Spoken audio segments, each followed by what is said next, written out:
ಆಮೇಲೆ ನಾನು ಇಲ್ಲೇ ಮಲಗಿದ್ದೆ ಕೆಳಗಡೆ ಮನೇಲಿ. ಆ ಹುಡುಗಿ ಶ್ರುತಿ ಫೋನ್ ಮಾಡ್ತು, ಆಂಟಿ ಮಮತಾದು ಸ್ವಿಚ್ ಆಫ್ ಆಗದೆ ಫೋನು, ನೋಡು ಆಂಟಿ ಅಂತ. ನಾನು ಇದೇ ಮನೇಲಿಂದ ಹೋಗಿ ಮೇಲ್ಗಡೆ ಹೋದೆ. ಆ ಹುಡುಗಿ ಹೋಗೋ ಅಷ್ಟರಲ್ಲಿ ಮಮತಾ ಅಂದೆ. ಫೋನು ಕೆಳಗಡೆನೆ ಮಾಡಿಬಿಟ್ಟಿದ್ದೆ. ಇದೇನಿದು ಮಮತಾ ಅಂತ ಕರೆದೆ ಇಟ್ಕೆ ಆ ಹುಡುಗಿ ಮನೆಯಿಂದ ಈಚೆ ಬರ್ತದಲ್ಲ, ಇವಳು ಬಾಕ್ಲು ತೆಗಿತಾ ಇಲ್ವ ಅಂತ ಹೋಗಿ ನೋಡಿದ್ದೆ ಅಣ್ಣ. ಬಾಕ್ಲನ್ನು ಮುಟ್ಟಿದ್ನ ಗಾಬೆಲ್ ಮುಟ್ಲಿಲ್ವೋ ನನಗೆ ಗೊತ್ತಿಲ್ಲ. ಬಡೆ ತೆಗೆದ ತಕ್ಷಣ ರೂಮಲ್ಲಿ ಫುಲ್ಲು ಅವಳು ಮಗದಿಂದ ಬ್ಲಡ್ಡು ಫುಲ್ಲು. ನಾನು ನೋಡಿದೆ ಅದಕ್ಕೆ ಸ್ವಲ್ಪ ಶಾಕ್ ಆಯಿತು.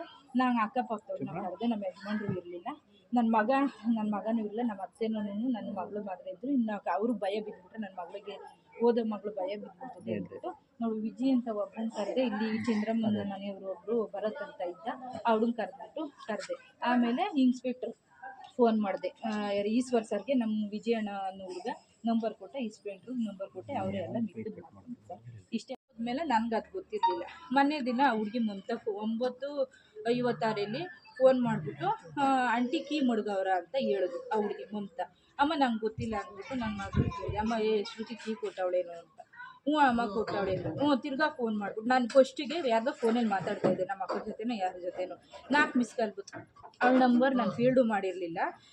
ಶ್ರುತಿದ್ ಮಾತ್ರ ನಂದು ಯಾವಾರ ಏನಿದ್ರು ಶ್ರುತಿದ್ ಮಾತ್ರ. ಅವಳದು ಫಸ್ಟಾಗಿ ಫ್ಯಾಮಿಲಿ ಇದ್ಲು, ಗಂಡ ಮಕ್ಕಳು ಅವ್ರ ಅಪ್ಪನೇ ಮನೆಗೆಲ್ಲ ಸಾಮಾನು ತಂದು ಮಡಗಿದ್ರು. ಅಯ್ಯೋ ಫ್ಯಾಮಿಲಿ ತಾನೇ ಅಂತ ಕೊಟ್ಟೆ. ಇಬ್ಬರು ಹುಡುಗಿರು ಬ್ಯಾಚಲರ್ ಅಂತ ಆಗಿದ್ರು ನನ್ನ ಮನೆ ಕೊಡೋಕ್ಕಿಲ್ಲ.